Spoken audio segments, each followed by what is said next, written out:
Hello বন্ধুরা, আসসালামু আলাইকুম। আজ আমি আপনাদেরকে চালতার আচার তৈরি করে দেখাবো। তো চলুন আর বেশি দেরি না করে চলে যাই মূল রেসিপিতে।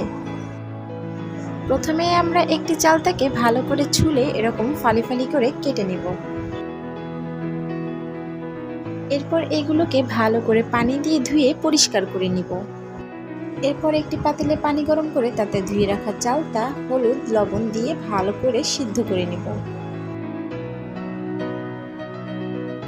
এরপর এগুলো যখন ঠান্ডা হয়ে যাবে তখন শিলপাটায় এরকম করে ছেঁচে নিব।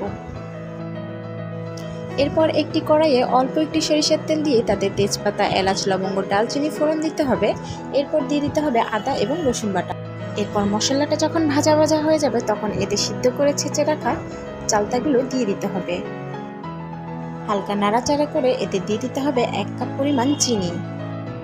এরপর চুলার ফ্লেমটাকে মিডিয়াম আঁচে রেখে এভাবে নেড়েচেড়ে রান্না করে নিতে হবে।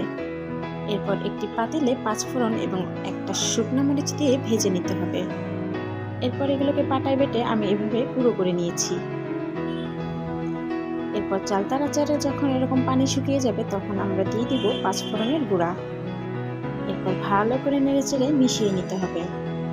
আমাদের চালতার আচার পুরোপুরি তৈরি হয়ে গেছে। আমার এই ভিডিওটি যদি আপনাদের ভালো লেগে থাকে তাহলে please follow my page and like my video.